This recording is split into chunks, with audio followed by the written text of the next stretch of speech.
Welcome to Rates and Barrels. It is our 2023 third base preview as we roll through our position preview series. And, well, compared to our last position preview where we looked at first base, this could be a problematic position. There are more ways to screw it up at third base, because as we will discuss, it falls off in a big way. So you need to have a good plan in place if you want to get top end production or even steady production from the third base spot on your roster this season. The deeper the league, the bigger the problem at hand. So we begin, as we do with all these position previews, looking at the very top of the board. And same as at first base, I do think you could say tier one goes a little beyond the first rounders. It includes the early second rounders as well. So you've got Jose Ramírez, who's pretty much a consensus top 5 pick right now. Bobby Witt Jr., who does have shortstop eligibility as well. Manny Machado kind of as the first round group. Machado a bit like Freddie Freeman, where sometimes you see him end up in the early part of round 2. And then you've got this toss-up right around pick 20 with Rafael Devers and Austin Riley. So there are top-end options at the position. Ramírez, I guess the simple question is, are you able to find any reason to pass on him in the top 5? Like, you might just like someone else better, but are we at the point where you're seeing any warts in the profile for Jose Ramírez? No, I think that some of the possible warts that you might see with him too are going to be affected by the rules changes. He's a massive pull guy, and he puts a ton of balls in play. So if you have looked at his line before and been like, was he going to hit 260 this year? He kind of does that every other year. I just don't think this is going to be the year he hits 260. I mean, like the year that they changed the shift rules on a guy who pulls the ball over 50% of the time a lot. No, I don't think this is the year. So that's the only weakness I think in his profile, other than just the massive disconnect between how he looks and how good of a player he is. Like, yeah.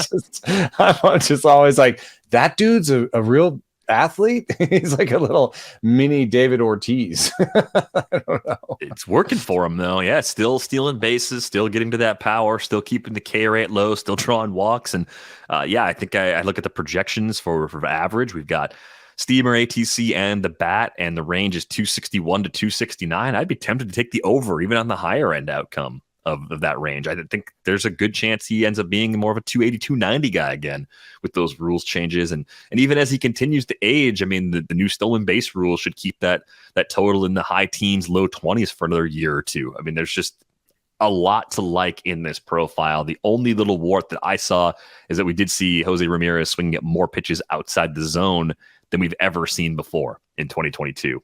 That's pretty much it. We've seen him do this with low barrel rates before, so I don't look at the 6.6% barrel rate and worry about that. I think you're going to see a lower barrel rate for a guy that strikes out as infrequently as Ramírez does. This is just what a steady first rounder looks like as he ages. Yeah, I'm trying to do some spreadsheet work on the fly here. Well, why is that not working? I'm not laughing at you. I'm laughing at how the sausage is made, because I think people have this idea that we're like firing on all cylinders all the time. Okay, well, I was trying to pull up his pulled line drives, but that's not going to happen right now, I guess, for spreadsheet reasons.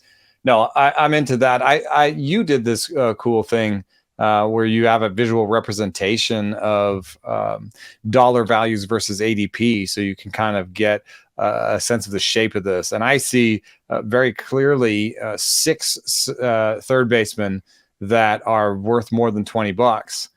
And then you've got another, I don't know, 10 to 12 that are worth more than 0. That's so discouraging. Like, there's really in between 10 and $20. There's some guys, but they don't always line up with ADP, and some of them are just, I don't believe, right? Like Yandy Diaz has like a $13 projection. I'm sorry, I just don't believe it. So if you take away the ones you don't believe, there's like 3 guys who have a projection between 10 and $20. It's like feast or famine, baby. Get it early or get it late. Find someone that you think is going to play more than the projections think is going to play. Find someone who's young, who's going to take a massive step forward. Sure, those are ways to come out of this with a little bit of extra value. But I think this is a position that you want to prioritize early. If you do have an early mid-first round position, the more I think about Bobby Witt Jr., the more I think if you draft him, you're probably going to go ahead and just use him as a third baseman because of the way this position comes together. I mean, you have the option to use him at short, of course, but I think shortstop is so deep, as we'll talk about in a future episode, you might as well lean into that depth and take advantage of getting a lot of stolen bases from the third base spot on your roster where, yeah, Ramírez runs, Witt runs, but a lot of guys don't offer that. Brian Hayes, we'll talk about later, is one of the few late third basemen that could give you a meaningful contribution in that category as well. So I think as I look at Witt, I've talked a lot about some of the flaws and concerns I see. I'm more likely to have him in a non-snake draft situation. That's the way I look at him right now. It's fine. He's a mid-first rounder. There's just guys that go in the late part of the round, even the early part of round 2, who I trust more because of their floors.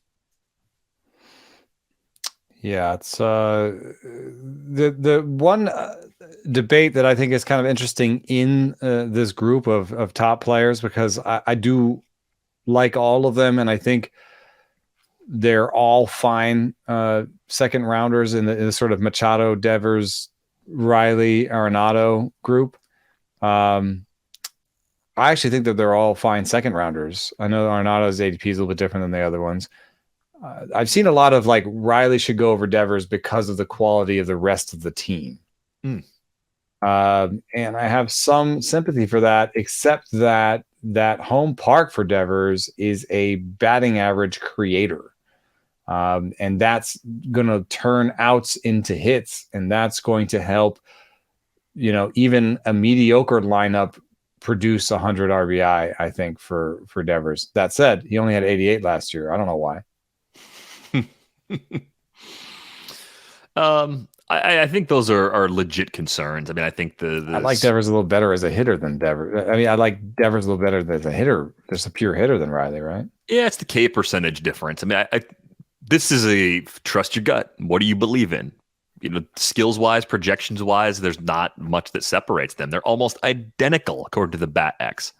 1 home run extra on Riley's total. I think 2 more RBIs on the Devers side. Not sure I believe in that. Wobas are the same.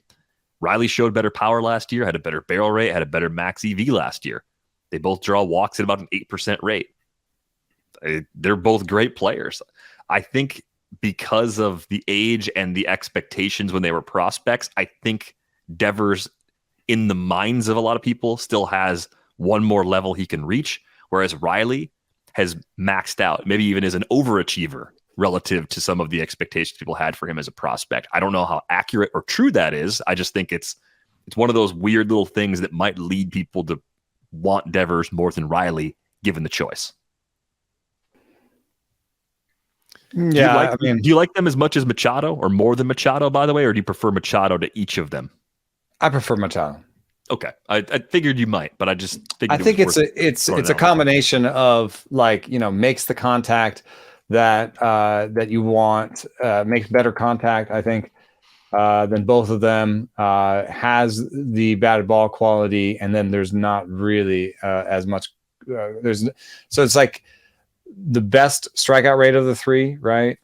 Some of the best plate discipline of the 3, and then this second or best team situation.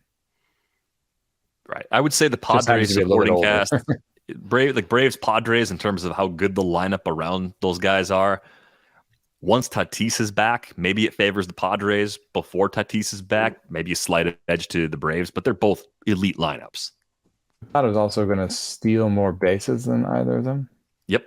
You'll get a handful of bags from Machado. You probably won't get more than a couple from Devers, and you might not get any from Riley. Yeah.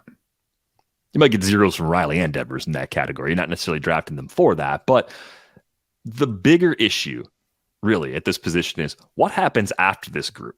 Like, there's really no one in this cluster that I'm going to say, don't draft that guy. I think my only warning with this entire group is I'd rather have someone else where Witt goes. But if you want Witt there, great. He does almost everything, might have a little bit of batting average risk, could still get a lot better. It's the Arenado, Bregman, and then massive fall off. It's like you end up in a spot if your first two players are not a third baseman where you almost have to be willing to jump up Bregman if you don't get Arenado in the third round, because the ADP on Nolan Arenado is just behind most of those late second rounders. It's a little bit like the Matt Olson situation at first base in a lot of ways, where you're like, okay, it's either him or I wait a little while, and then if I do want to get that last good guy, I probably have to take him ahead of ADP because there's literally no one else close to these players. Yeah, I had that exact same situation happen in a draft and hold that I did. I had Alex Bregman and Gunnar Henderson as the last two third basemen I really wanted to be my starting third baseman. And Gunnar Henderson has, we can talk about it in a second, but it has a large disparity between, as many young players do, between the projection system. So I really felt Alex Bregman was the last safe situation. And I was at I was in my fifth round pick. So pick sort of 60, 66, I think it was. And I knew that I had to wait all the way to like 85 for my next pick, and that the ADPs for Bregman and Henderson were under 80, but above 66. You know what I mean? Mm-hmm. So I had to jump him, and I had to jump him on his ADP maybe 10, 12 picks, because I just didn't want, I'd like Gunnar Henderson, but I also didn't want to let it ride and then lose Gunnar Henderson as well. Because if that's the last two and you've got, 18, 20, whatever picks it is before you go again, then yeah, you could lose both of them pretty easily. Everybody else can see the tier coming too, right? So I jumped Bregman to make sure that I got a third baseman in the group. And, I guess the decision that led to me having to jump Bregman was taking Brandon Woodruff in the third, 3 picks ahead of Nolan Arenado. Because otherwise I wasn't eligible to take any other third baseman unless I really jumped Witt over Tucker, but I really like Kyle Tucker. So, I needed a starting pitcher in the third, I felt. And so I didn't get an Arenado. That meant I had to get Bregman later. What's really strange to me is that for two guys that have been in the league for a long time and have very good track records, is the projection system disagreements on Arenado and Bregman. Depending on which one you look at, there's like a strong preference for one over the other. And I think what we're going to see now that there are more systems out there, we're going to see Bregman continue to creep up closer to where Arenado goes. I think that's going to look more like a toss-up in March than it does in January, and then it's looked throughout the winter. It's weird to me that the BatX has Bregman as worth like almost $4 more than Nolan Arenado. I think it has to do with this, is that there was a bit of a spike in the barrel rate for Nolan Arenado last year, and that I know that I've had this discussion with Derek Hardy before, which is that no matter what your barrel rate says you deserved last year, you have to regress the barrel rate to their career norms. And so last year he had an 8.2% barrel rate, but the 3 years before that he had a sub 7% barrel rate. So what the bat is going to do is regress that barrel rate and regress the power.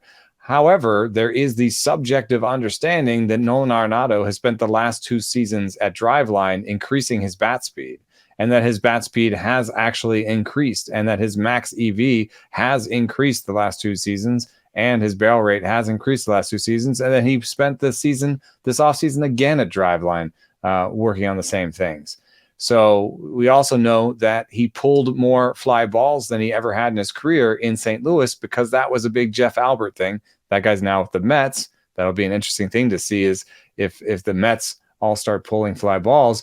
But Arenado is doing the things that should produce this power, and has really, I think, done the studying. And I have a bias towards that. So I'm going to actually, as much as I like the bat projections, take the steamer projections for Nolan Arenado this year, based on just this sort of surrounding narrative, I guess. Yeah, it feels like he's been around forever, but I think when you know more about how he made those adjustments, how he's increased the bat speed, it gives you a reason to believe that going back to previous barrel rates is not necessarily the most likely outcome in this case, even though in the general player pool, that's the right approach. Without that added information, that's the safer sort of assumption to make. I am finding that the only flaw with the Arenado and Bregman grouping is that if you're drafting one of these two, you're passing on some of the really nice sources of stolen bases at other positions. So you just have to have a good plan in place for finding some steals a little bit later on. And we're talking about, round 6, 7, 8, 9, 10. If you've got a handful of guys that you really like that go in that range, they're going to run enough, no problem at all. But just be mindful of. I ended up taking Tim Anderson because I took Bregman as well. Because you're passing on like Randy Arozarena, potentially. You're passing on Luis Robert. You're passing on Cedric Mullins. Like those guys are all solid stolen base sources, right? So just know that there's going to be a cost later for taking one of these guys as early as they go. Strangely, in my draft, the stolen base, like just in terms of one pick to the next, the stolen bases that I gave up were Tommy Edman and Corbin Carroll. Which I was actually okay with. But taking Tim Anderson, because I felt I'm falling behind a little bit in steals, I did take him over Willy Adames, who I really liked this year. So there was a choice there of, hey, here's an oft injured guy who steals bases, but might be, if he has a good season, he's projected to be equal value to Willy Adames, but Willy Adames has been more healthy and is like a 30 homer hitting shortstop. I did have to sacrifice. You're right. There are sacrifices you make. And it never feels good to jump bid a guy to get the last of a tier. You feel desperate. You feel like you've done something wrong. I think by projection values, especially by the bat, I did okay. I got, the bat says Bregman is worth almost $20, $19. And I got him in the as my fifth pick. That's fine. But it meant I didn't get Corey Seager. It meant I didn't get Willy Adames later. It meant a whole bunch of other things. And it meant that I did jump him versus ADP. So that's something to think about. So you mentioned Gunnar Henderson just a few moments ago, and that you were thinking about him as that fallback option, but then concerned if someone else swooped in that you'd miss out. So it sounds like you've got a pretty lofty expectation for him with a full run of playing time over the 2023 season in Baltimore. Of course, a late season debut where he showed us some pretty impressive underlying skills, 9.8% barrel rate, nice high walk rate. K rate wasn't that bad either at 25.8%. It was only 34 games, but a lot to like in that profile. You go back to the minor leagues last year between AA and AAA. Gunnar Henderson was 22 of 25 as a base stealer. So very efficient. You think about a guy that should get on base a lot, who runs well with the new rules. He could make value that way, or he could just get to that power right away, because we saw 19 homers at those two minor league stops as well. And we saw 4 in the big leagues during his brief time in Baltimore late in the year. Yeah, I understand the Bats sort of outlook on this, and that, it's not much sample. You didn't give us much sample last year. He's still a young player. A lot of young players fail. I wonder if it could be tweaked to be a little bit more aggressive, because 132 plate appearances is not nothing. He hit a ball 111 last year. He did have a 10% barrel rate. We got information about how often he chases balls outside of the zone, not very much, how his walk rate would look, how his contact rate, 10% swing strike rate, that's pretty good. So I see all the process things, and I will take the over on the bat projection of 244, 16 homers, and 8 stolen bases any day. I think I might even take the over on the steamer projection. I'm pretty excited about this guy. I would have liked to have gotten him. And it turns out that I could have gotten him on the way back if I'd let it ride. So maybe my conservatism hurt me a little bit, but I think Gunnar Henderson is absolutely a firewall at the position. I know he's projected by the Bat for $8 value. I would put him ahead of Ryan McMahon and Matt Chapman into the sort of $16 to $18 territory. And he's either the beginning of the next tier or the end of the first tier, depending on how much risk you can handle with young players. So I like him long term, and I think it's exactly the same to me as the problem we faced last year for Bobby Witt Jr.'s rookie season. Where he goes in terms of ADP, what he did at the highest level in the minor leagues, the ways it can go right. I think you see maybe a little more patience from Henderson, but not so much that you're looking at a radically different player. Also a lower draft price than Witt. Slightly right now in January, but you think the helium is going to get to him? I think he's gonna push up another 15. And actually, Bobby Witt was like a 5th rounder last year, huh? I think Henderson's when you get to the 6 right now in my draft, the most aggressive, most competitive leagues that happen in March, I think you're going to see Gunnar Henderson tick up a little bit. Everyone wants to be right about players like this, and it worked if you went after Witt. I didn't. I still had a pretty good year anyway, so you don't have to get these players, the FOMO players.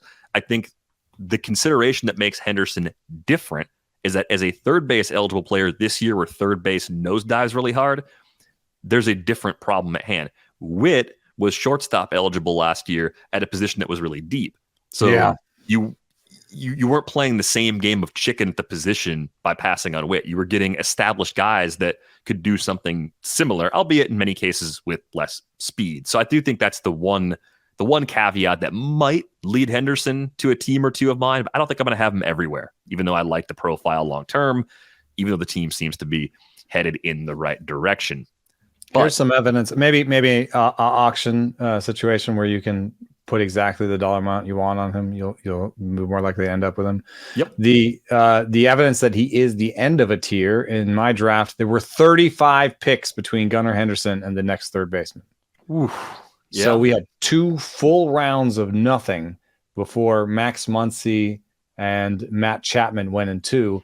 And after Max Muncy, Matt Chapman, there was another 35 picks, and we're still haven't signed a third baseman. So if you want evidence of the death of a position, that's it. 2 picks in 65, 2 third basemen in 65 picks. And I would argue that maybe Muncy and Chapman were jumped a little bit. It's a draft and hold situation. So Muncy is a second baseman that plays third. So there's a little bit of added value there. But as we speak, since this won't go up right away, I can admit that I'm considering taking Brian Hayes in this round just because third base sucks so much. And I don't really want to take my second third baseman much later. Yeah, so you're already talking about players that by dollar value are really tier 3 players. Yeah, this is how bad it gets that quick. And everyone's Brian Hayes is a $9 player by the bat. Like, where was tier 2? Well, if tier 2 is a thing at third base, Bregman's kind of like the only guy. Henderson, you could argue into it. And if you want to pull Arenado down, however you want to cluster it, they're spread out right now. I'm saying Bregman's the end of the first. And Gunnar is the middle, and if there's a middle, it's Gunnar, Chapman.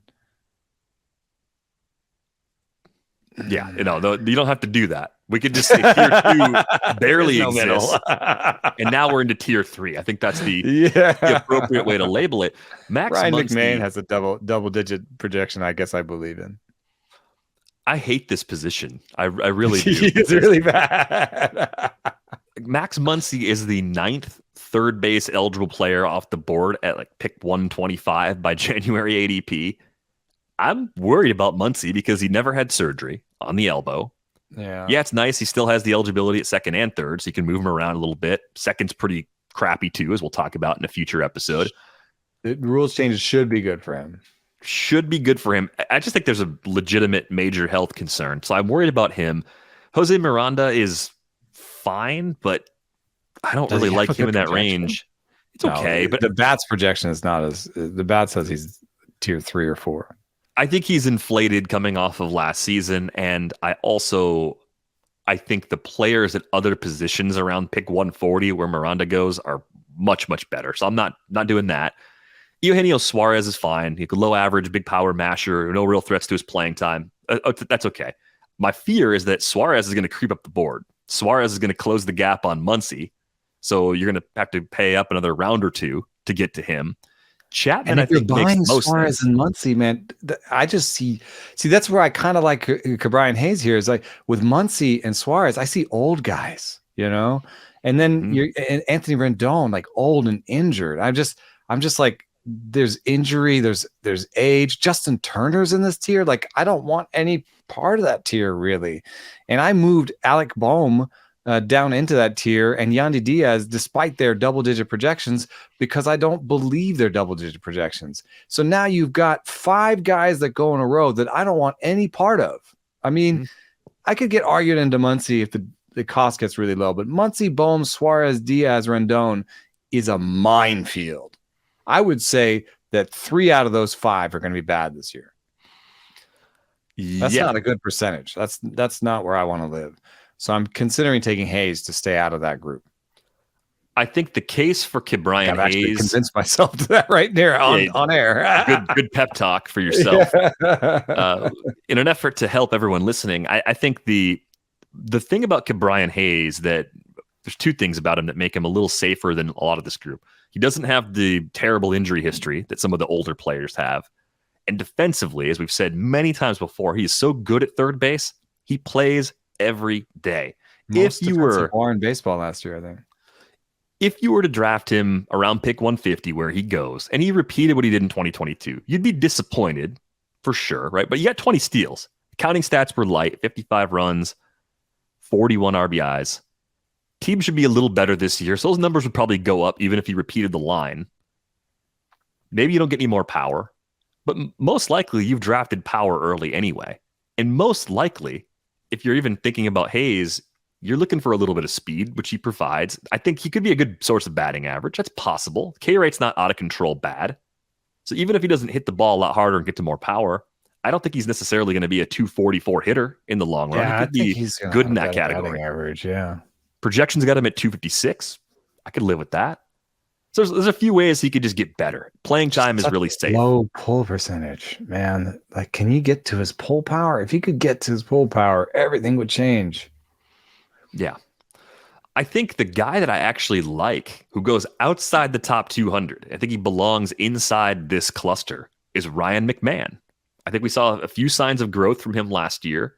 Got the 20 homers, still has a strikeout problem, right? You're still giving up something in average, but you're giving up something in average with Muncy. You're giving up something in average with Chapman. And he's going to have a better BABIP because of the home park.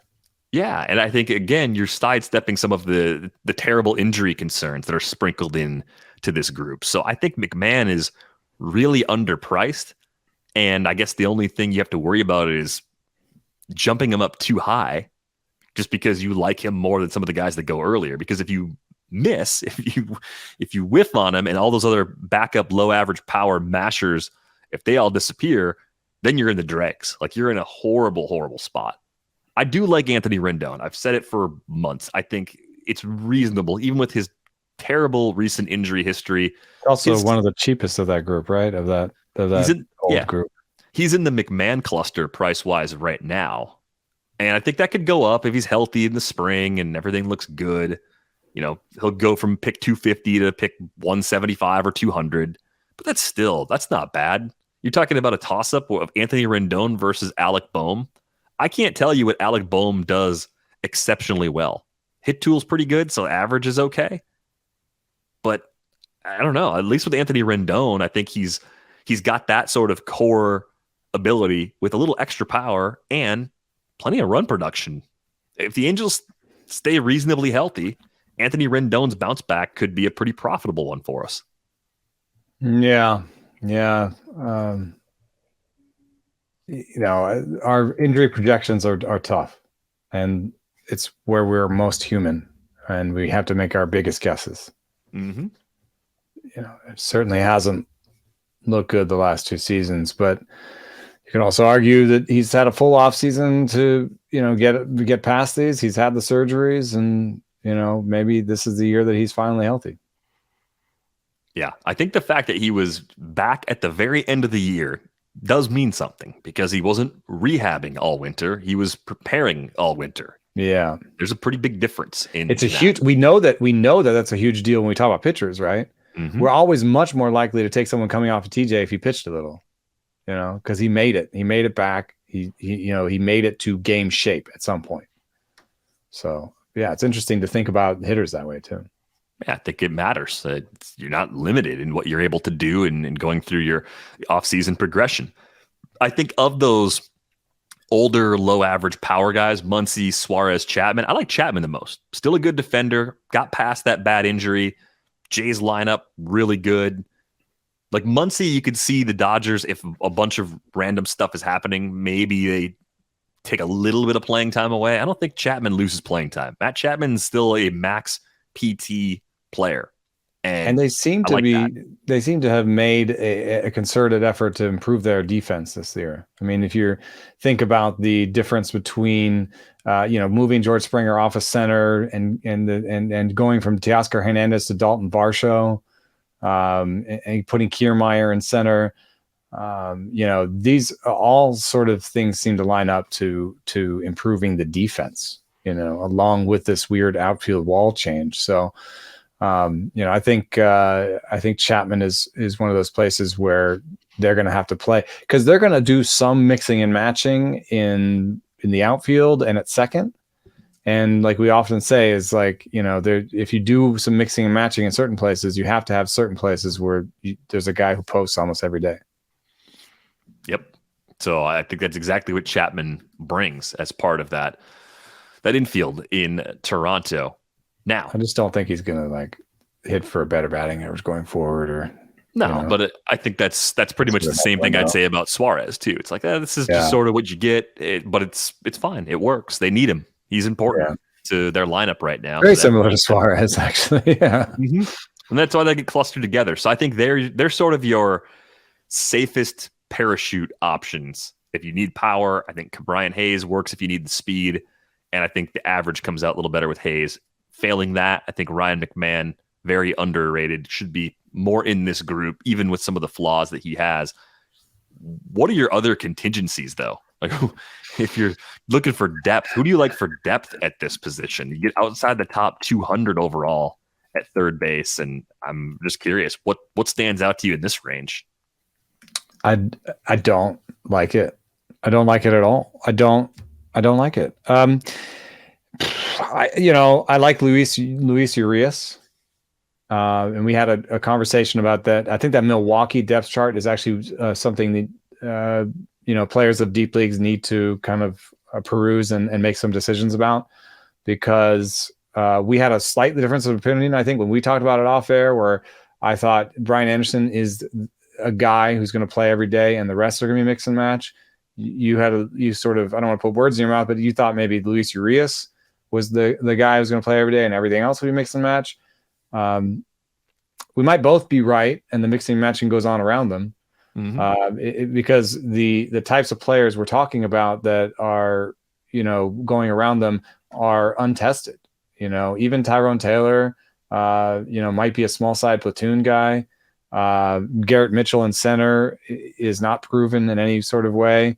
And then Bryce Turang coming up in the minor leagues, he could stay in the minor leagues, with the depth they have now. So I kind of think Luis Urías plays second, Brian Anderson plays third, and the rest is determined by how well Tyrone Taylor, Garrett Mitchell, and Bryce Turang play.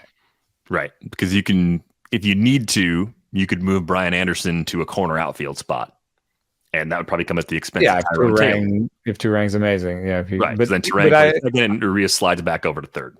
But then again, I was looking at Turang's line, and he was below average at almost every stop in the minor leagues until he was just 108 WRC plus as an older AAA guy. Like, I don't know if I believe in Bryce Turang. I think there's a good chance he's more of a super utility guy than an everyday player on a playoff caliber team. And that might be true of Tyrone Taylor too. Of the three young guys, am I wrong to like Garrett Mitchell the best? I mean, most prospect pedigree. Can play center the best, probably in the most premium defensive position. Power and speed, I think. I don't know. Not the power hasn't always been there. Yeah, I think what I like to use when you have a depth, there's plenty of depth charts that are built this way now. You have to look at how everyone projects against each other. How important is this player's bat to this team?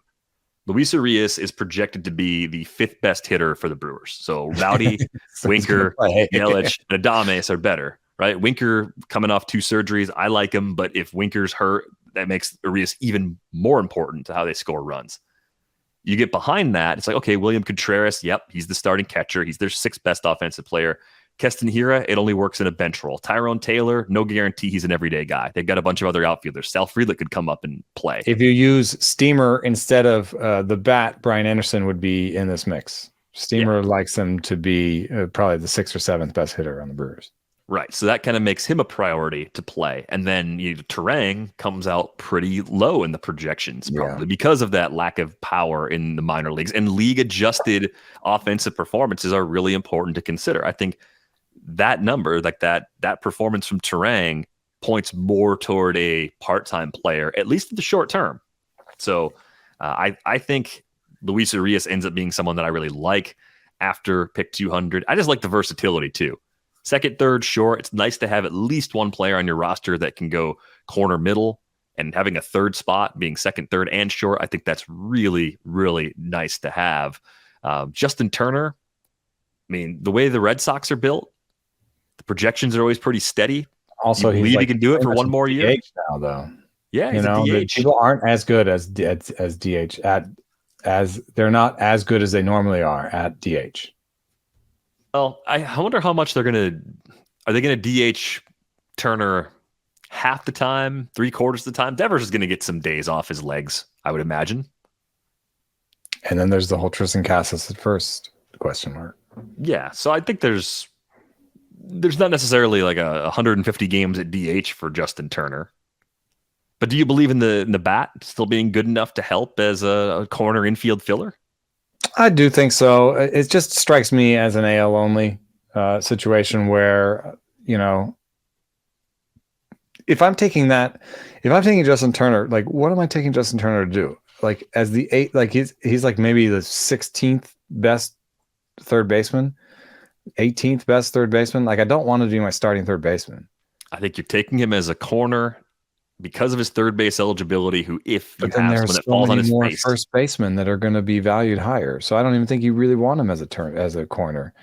Now you're taking him as a bench third baseman. No, I think AL only third baseman. Draft and hold 2nd third baseman. Do you feel the same way about Yoán Moncada? The only difference for me is the age is key. Like, I know the projections are very close to each other, but Moncada is 27, and we were talking about a guy who had long COVID and has had some real injury problems. Another year away from COVID could actually be a big deal for him. And we know that he has, he's had better seasons in the past. I could see him. If there's a playing time like between the two of them, I think Moncada's going to have more playing time. Upside between the two of them, Moncada's going to have the upside. So I'm taking Moncada over Turner. Yeah, I think I would probably do that too. I think Moncada ends up being a little overlooked right now. He's going around pick 350 in January drafts. Like, that's probably an overcorrection. Yandy Diaz versus Yoán Moncada. I at least have seen more in-game power from Moncada, so I can buy into that. I know there's batting average downside on Moncada, whereas Diaz is actually an asset in the category, like a late source of plus batting average, which is hard to get. But I think Moncada, people have soured on him a little bit too much based on some of the things he's shown us earlier in his career, especially, and the fact that he is not that old at this time. He's still 20. He'll be 28 in May. Yeah, it's not dust. Yeah, he could actually have a peak season. I mean, that's not that crazy. So the projections have him above average. The team needs him to play well. It's 27, another year removed. I know that he's got flaws, but I like him better than Turner. And then once you get past that group and you're talking more about these sort of late possibilities. I like the Luis Urías, and then even later Brian Anderson. Those two I brought up. Josh Jung, I think, is one of the very few, maybe the only kind of young third baseman that I think will play every day, allow him to struggle, that has upside as presented by his 10% barrel rate and his awesome minor league stats other than his last AAA spot where he was just barely above league average. That is coming off of injury. So I think another year removed from that massive injury that he had, I could see him really coming into his own and showing power, patience, not necessarily contact, not necessarily batting average, but maybe even a little speed. So he's a guy that you could take late if you are desperate for upside. Then there's some guys I've mentioned before in other casts, such as Isaac Paredes and Spencer Steer, as guys who I think will play a lot, who do have some upside. Especially for Paredes, I think Paredes deserves, I don't know where we should highlight him because he plays everywhere. But this seems to be a position of the biggest need, maybe even more than second base.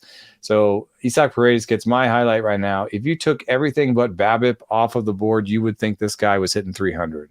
He has a 17% K rate with a 6% swing strike rate, a 6% barrel rate, hit the ball 110 last year, has a good eye at the plate, is not a total zero in speed.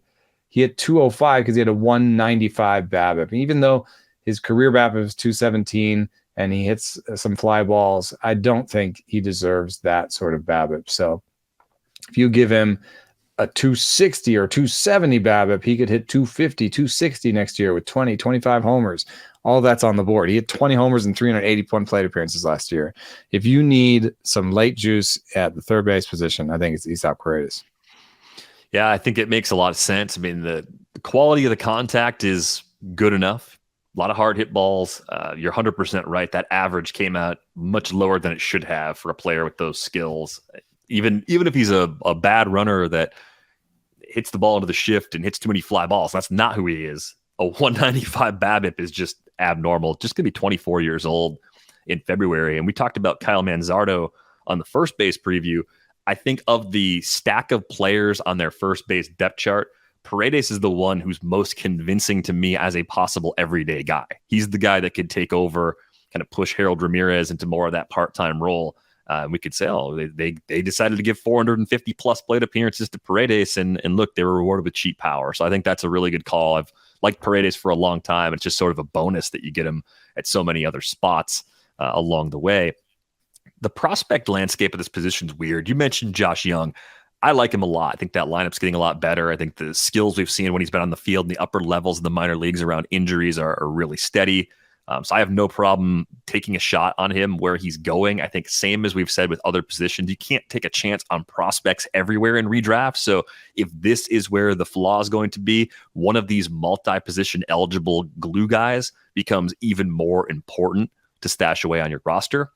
Miguel Vargas could play a lot at third base and pick up third base eligibility again, but based on the way the rules work, is only first base eligible. Otherwise, even though that's where he played primarily in the minor leagues. 70 plus games at AAA at that spot's the place he played most by far, but the rules are written the way they are, so he's first base only for now. Then there's Jordan Walker, who because of Nolan Arenado is not going to play third base when he comes up. But might be eligible at third base. Eligible at third base in a lot of places. And I get the question is, on that St. Louis depth chart, where does he break in? Can you come up with the narrative that gives Jordan Walker an everyday role relatively quickly in 2023? And if you can do that, what does he do with it? Does he do enough to become an immediate impact player, even in shallow mixed leagues? I'm not paying the cost. I'm not paying the freight because I believe in Nootbaar, O'Neill, and Carlson in the outfield, and I just don't see an everyday role there. Carlson is the weakest, but I don't know that I want to play O'Neill, Nootbaar, or Walker in center. So I think Carlson has held on to that job by actually his defensive chops. In the infield, yes, Brendan Donovan and Nolan Gorman is not a great situation at second, but I don't see Jordan Walker as having the kind of defensive agility to be a good second baseman. DH is a really natural place. He could end up a DH, but I don't think teams bring up young guys like this to be a DH. Juan Yepes is not Jordan Walker. Jordan Walker is like untouchable in trade talks. Juan Yepes is the total guy that you would bring up and put in DH. You know what I mean? Like just an older guy, used to be playing another position, doesn't really have a glove, can rake, at every minor league position. Yeah, just bring him up. But Jordan Walker is not the same as Juan Yepez, I don't think. And so and then Juan Yepez was 9% better than league average last year with the bat, and is projected to be 9 to 20% better than league average of the bat this year. So Juan Yepez doesn't seem that ripe for the taking either. So I don't know, man. I think it'll take an injury. And yes, Tyler O'Neill gets injured a lot. So maybe Jordan Walker is up. But timing that and getting the most value out of that, what kind of an injury is it for Tyler O'Neill? Is it a 2-week injury and Jordan Walker comes up for 2 weeks and then goes back down? Congratulations. You just spent all of your fab. Or you nursed a guy on your roster forever for 2 weeks, for a 2-week stint. So, and then lastly, and this is more just of a scouting aspect, I found his upper half to be fairly rigid at the fall league. And I tend to focus on the 16% swing strike rate and the 18% swing strike rate at high A, and think that this guy is going to strike out 28 to 30% of the time in the major leagues. So I think it'll be nice power, but 30% strikeout rate in the major leagues, I don't think means he hits the ground running and takes the job right away. Man, I'm more in on Jordan Walker. It's complicated. I don't know. I think I'm in the minority on this one. I think this is the sweet spot where I love to throw a dart on someone that people have as a top 10 prospect, because it's around pick 300 right now. Even if you move him up to pick 200 or 225, right? It's not a high cost. You're right. Let's say he's having a great spring, right? There's going to be helium because there's power and there's speed, and he's young, and he's a tank. He's a big dude. He looks like a big leaguer. But he's having a great spring. Whose job does he take? Yepez's? We'll rotate him in and out of DH. I don't think you have O'Neill to play will play DH. Yeah, I don't think you have to play Juan Yepez. I think if Jordan Walker's ready, you say that dude's our future. Juan Yepez is a nice player, but he's just a guy. We play Walker, and you then put you him in the mix in the outfield. outfield. Yeah. You could have. I guess you could have Yepez and Walker on the same team.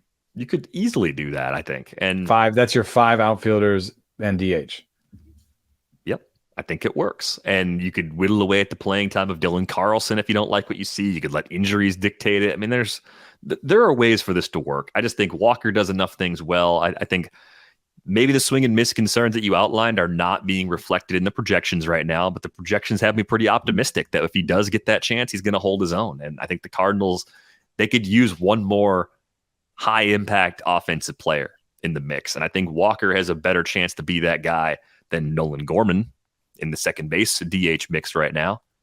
And I think Walker has a better chance to be that guy than Yepez. I think Yepez has the safer floor, but if you're playing to win, you're playing to be a playoff team that does damage, I think Jordan Walker is part of how you get there. Yeah. So that's where I'm at. I think it's more like he could force the issue and change the plans with a couple other guys, because you've seen enough Dylan Carlson. Like, how much more Dylan Carlson do you need to see before you can start to lower his playing time slightly if you have someone else that is clearly ready to do something good? So outs above average are not.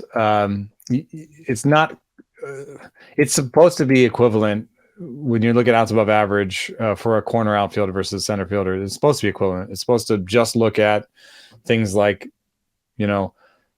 how far did you run to get that catch? How hard was that catch? It's supposed to be agnostic of where you are. However, center fielders are tasked with more difficult balls, so they have a higher sample of difficult balls to try and get to. So it's not exactly equivalent, but it is interesting to note that Tyler O'Neill and Lars Nootbaar had the same outs above average as Adolis Garcia last year. So they were above average defenders. Maybe they see they think in St. Louis that they can run one of those guys out there. Dylan Carlson has to add some bat speed to his equation to even get to the projections that he's being projected for. I think last year's line looks great in every way except for the batted ball stuff. It's just not a good max EV, not a good barrel rate. And however, I think with the defensive part, he's going to keep that job. Looking back to see how did they compare, how much more valuable was the AA performance of Dylan Carlson versus Jordan Walker. And Dylan Carlson really has let us down. A 142 WRC plus as a 20-year-old in 2019. He was going to the moon, right? Yeah. Walker coming up the season he just had, which was fantastic. Also a 20-year-old at AA, 128 WRC plus. The Carlson season was even better. But this is where the contact quality becomes really important. And I wonder how much different was the quality of contact Dylan Carlson was making. And age to level matters, and Dylan Carlson can still get a lot better. Walker hits the ball a lot harder than Dylan Carlson did, doesn't he? He does. The EVs are better. There's a recent release from Baseball America where you can see the top prospects, average EVs. It's not the greatest stat point, but it does show you that I think Jordan Walker was averaging 92. It's way better than some of the 85s you've got on there. Like Sal Frelick, I think, had like an 85, you know? Oh, thanks for making me feel good and then make me feel terrible in the same sentence. It's wonderful. Sweet. But any case, I've also seen some stuff from Prospects Live where they had, I think, max EV, and he was in the top 10th percentile of the minor leagues in max EV too. So he hits the ball harder, and it is one of the missing things that we don't have on the outside when we're trying to appreciate how good prospects are. That's why you've got to take a look at scouting grades for raw power and game power. In particular, Carlson was 45-55 and raw power 50-55. And Walker, that's at Fangraphs, but they're helpful tool by tool grades. Jordan Walker has 70/80 raw power. So that's a huge difference. See, I'm talking you into Jordan Walker. No, I don't know if I'm actually doing that. Love him where he's going right now. Think about what could go right, because at that price, if it doesn't go right away, you can move on. Take a chance on him once he gets the call later on in the season. Also, hey, we're talking about liking Matt Mervis, as a prospect. If you needed it at a position of need, there's very few of those for third base. So, if you find yourself, late in your draft and hold, and your second third baseman ended up being Jose Miranda or Brian Anderson, then you were in some trouble and you might need some upside of the position. And there's very few places to get it. I might go with Isaac Paredes because he's going to play, and he's going to play from the beginning of the season, and he's got maybe some eligibilities that'll help me. But I think I'd probably take Jordan Walker over Spencer Steer, he's going to play, but he's not as exciting. So I moved him up a little bit in my headpiece, but I don't know if I'm going to make him a target. I'd rather, what I'd rather do at third base? Stay out of that part. not get into this problem in the first place. Yeah, exactly. Yeah. Yeah, I agree. But hey, there's only so many third basemen to go around. Things break a certain way, and you got to have some backup plans in place. The last of the interesting prospects, I think, is Brett Baty, at least for the early part of 2023. I really like what he did last season in the minors. I look at this depth chart. He's a third baseman who reasonably could take time away from Eduardo Escobar, or he could end up in left field a little bit. I think it's a little harder to see just because they just added Tommy Pham. So they have Mark Canha and Tommy Pham. They reunited with Nimmo. They got Marte. Outfield's a little more crowded. But his natural position at third base and even DH. We're a pro Daniel Vogelbach podcast, but this is kind of like the Yepez thing where it's like Daniel Vogelbach is a guy that goes around on waivers, gets sent around in minor trades, and is fine until you have someone better. And Brett Baty might be that someone better. So do you have any optimism here? There's also the question of where to play Eduardo Escobar. Eduardo Escobar had -6 outs above average. That's 224 out of 268 last year. in outs above average. Even his Fangraphs defensive stats were the worst of his career. He seems to be moving off of the position, off of the defensive position. He could be an interesting situation to have a DH as a switch hitter. Also, just think about it this way: not necessarily your DH, but plays more DH and is de-emphasized on the defensive depth chart. In other words, also his projection is for basically league average of the bat. Baty's with Steamer, obviously Steamer is aggressive, but it's 120 WRC plus. He's easily the best bat. He's not that much of a slouch defensively. I think, if he doesn't break camp with the big league team because they want Guillorme and Escobar on this team, and they have now a bunch of outfielders, and they want Vogelbach, I could see Baty not breaking camp, but one injury and he might Wally Pipp somebody. He could easily push Escobar. In fact, by projections, he's the better player than Escobar right now. So push Escobar into a timeshare DH situation, whatever it is. Baty's exciting. And I think the team has a need for him. I don't know why I'm a little bit more excited about Baty than Walker. I mean, he makes a lot more contact. They're both quality teams with deep depth charts that don't need to break camp with this player. I would say that the Mets have more of a need at third than the Cardinals have in the outfield. I think that's fair. It's not a massive difference, but the couple things I really liked about Baty from a season ago is that he lifted the ball a lot more often. If you look back at some of the numbers we'd seen at high A, 51.6% ground ball rate, not quite what you're looking for a guy with that big time power. He got that down to 42.6%. So we saw that improvement. But it came back. During his little time at AAA and his brief time in the big leagues. I still think he's figuring it out. I asked him about that. At the Futures game, and he said, I'm just trying to hit the ball hard. And that's a viable solution. I mean, the Rays would love this guy. 113 max EV, 50% ground ball rate. Tampa, call up Tampa and get whatever you want for him. Yeah, lifting the pulled balls, though. I think that's something we could see a little more of from Brett Baty. If I take one shot between the two, it's Walker over Baty. He does go earlier, but I think you're right to point out the flaws of Eduardo Escobar, because that, paired with Vogelbach being the primary DH, it's not a combo to overcome. The roster gets a little funky, though.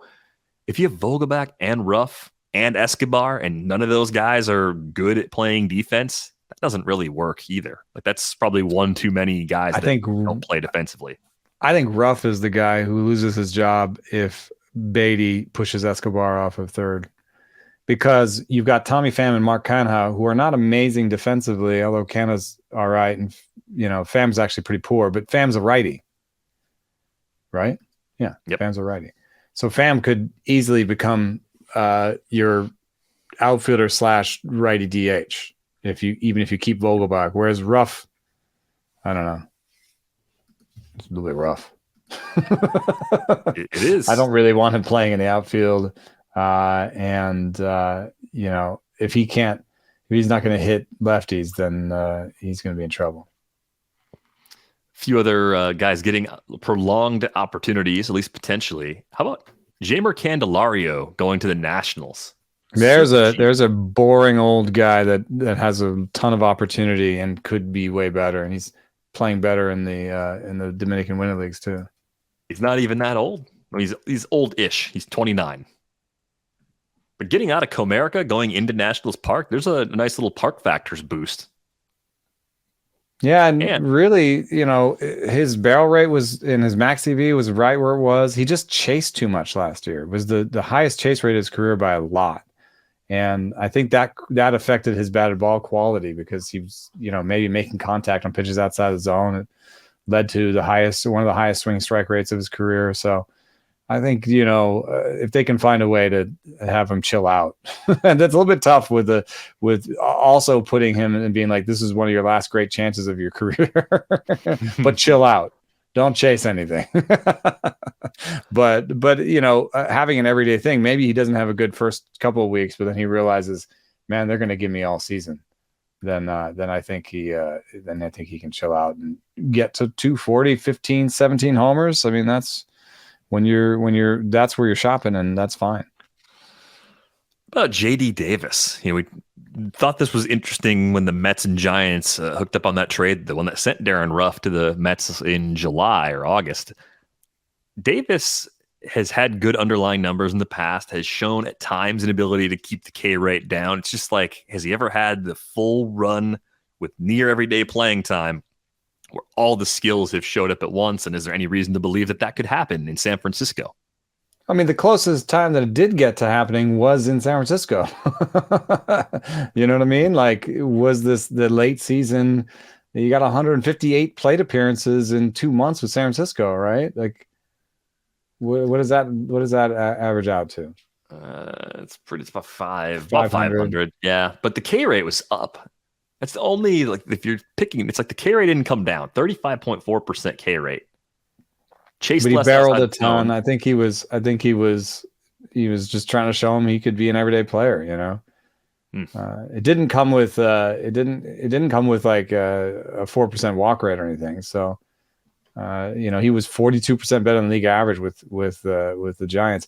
The one thing that I thought was really interesting was watching him prepare at third base a lot, knowing that this team has pushed the envelope a little defensively on players sometimes. I know that the reputation is that JD Davis has bricks for hands, but I thought he looked fine at third base. And if he looks fine at third base, Wilmer Flores is getting old. He's a right-hander that's, a little bit better cast as hitting its lefties. David VR did not hit fastballs at all last year, and had a pretty bad strikeout rate. So you're asking him to do a lot of damage on breaking balls, for him to be even league average, I think. So I think there's opportunity for JD Davis at two positions is the long wind, the short of it. I think there's opportunity at first where Lamont Wade Jr., hits a lot of fly balls and sometimes gets into that really low batting average, all or nothing territory. And, he could at least be a platoon partner there. And then I think there's opportunity at third base. Yeah, I think it's going to work out, at least in terms of getting him closer to that one very good season. The closest thing we saw, it was almost a full season. It was 140 games, only 453 plate appearances back in 2019 when Davis had that 21.4% K rate, popped the 22 homers. Of course, that was the year of the rabbit ball, but everything happened at once. And I think that was sort of like optimal usage, like small side platoon, but then more playing time on top of that. That's basically what they did with Davis that year. So maybe without the average, we could see something similar for him in San Francisco. And I like him. I think I still think he's like NL only reserve pick. And yeah, it's kind of like I think it was the Brandon Belt cluster at the end where it's like, you can't really take him in a mixed league with moves to start the year, but you kind of have to watch and be quick to jump early on. If the playing time is at the higher end of expectations, you could pick him up, but I don't know if you necessarily want to draft him with one of your last picks. A little bit tough in draft and hold. And like, what about draft and hold? I guess it'd be okay as like he's fine there, third or fourth, a fourth guy. Depth corner in a draft and hold, totally fine for NL only. Really like for NL only. Yeah, he'll play. He'll probably play. Yeah. I'd love him as an NL only reserve pick if he lasts that far. Even as a dollar guy, I think I'd be all right with him. Yeah, I think he's great in that spot. I think DJ LeMahieu, I guess, fits more into this conversation. He should have gone a little earlier in the conversation, kind of up where Moncada goes. The reason I want to fold him into the late darts conversation, his projections are awful. Yeah, his ADP has him like still playing every day. His projections don't. I kind of think he's going to play every day because we were looking at this depth chart. So he's the main third baseman. It depends on how much they want to sit Josh Donaldson. So there's kind of a few questions wrapped in here. How much does Donaldson sit? How often is Donaldson hurt? How often is Anthony Rizzo hurt? And how often is Giancarlo Stanton hurt? Because how often does Giancarlo Stanton play the outfield? And that's the other thing. Could they put Stanton in left field, right? If they don't like what they're getting from Hicks, Cabrera, some of the options they have out there, if they want to put Stanton in the outfield, then they've got the DH spot open. So Donaldson and LeMahieu and Rizzo could all be in the lineup together between first and third and DH. So I guess where are you at on playing time for LeMahieu and Josh Donaldson? Donaldson's in the dusty corner of the closet where you need to run the vacuum. And LeMahieu still just barely inside the top 300 because he's got first, second, and third base eligibility and pretty safe skills. I actually think the sharper your league is, the better LeMahieu becomes as a pick. Because the sharper your league is, the more likely they're hewing close to their projection system. Of course, the very sharpest of projection systems and leagues will have their own custom playing time number, right? But if they're just pulling from Fangraphs and getting this 400 plate appearance number, they're not going to draft him. He's just not going to go at that ADP. So I don't really like him at ADP, but I love him if he starts to drop because we're all looking at the same projection systems. Yeah, DJ LeMahieu has had over 500 plate appearances every year since 2014, with 2020 being an exception. He was pacing out to be an everyday guy that year. So, that's the playing time is there, and he is under contract through 2026. I don't think you look at a guy who's under contract for 4 more years and you just make him a bench. You're a $15 million backup now. I know the Yankees are near top end in payroll and can do something like that, and Donaldson is so close to being done. I know that the defensive numbers are still good, and they're part of what keeps him on the field. And he did still manage to be around league average and hit 15 homers, but it didn't look good. And they seem to not want to play him, and the fans don't like him. And even the projections are for like just barely above league average. I could see if he comes out next year and is playing similarly that he did last year, they could just make the switch. I mean, it's the last year of Donaldson's contract, and LeMahieu could be a better player. I mean, just on OBP, Donaldson's projected for 318 to 320, and LeMahieu's projected for 340 to 350. I know that that's not everything. There's power too, but what does this team need more? Somebody to get on base or someone to hit for homers?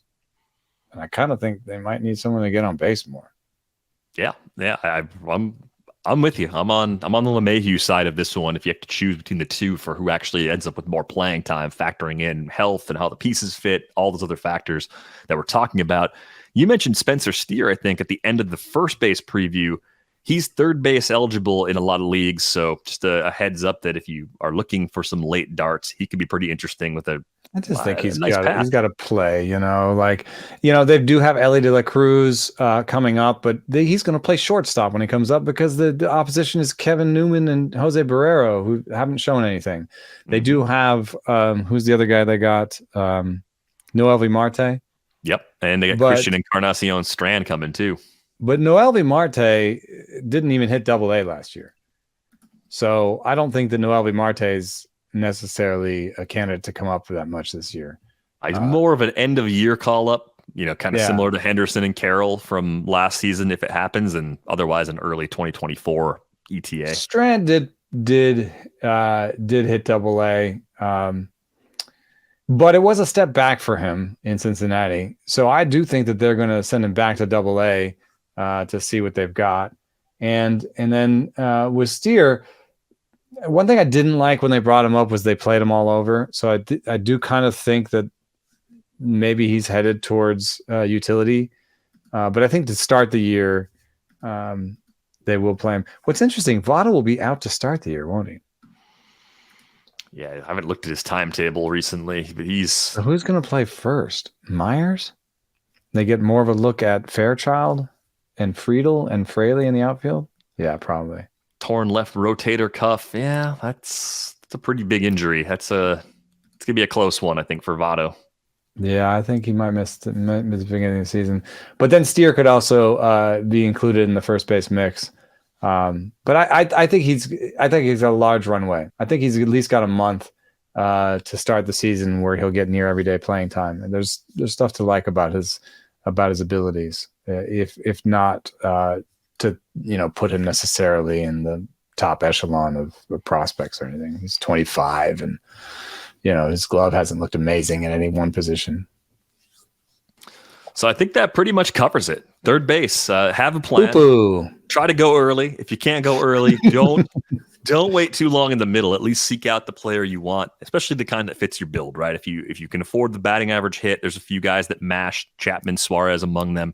If you really need a more balanced player, maybe a speed first player, like Brian Hayes works. If you need something kind of in between, maybe it's Ryan McMahon. There are a handful of prospects like the same thing we said at the end of the first base episode. If you're going prospect at third base, you're going to need a veteran, oatmeal-y, or multiple eligible position player to actually cover that spot to make sure that you have enough playing time. It's a bit of a funky time at third base. I don't remember it being quite like this years ago. I think last year was a little similar to this year. This year seems a tad worse overall. But Brian Anderson and Isaac Paredes, along with a prospect, I like that idea. Yeah, you can find it. There's a few guys real late that will play enough to keep things afloat even in deeper leagues. As we go, a reminder, you can get a subscription to The Athletic for just $2 a month for the first year at theathletic.com/ratesandbarrels. You can email us at ratesandbarrels@theathletic.com. On Twitter, Eno is at Enosaris. I am at Derek Van Riper. The position preview series rolls on. Come back soon. Thanks for listening.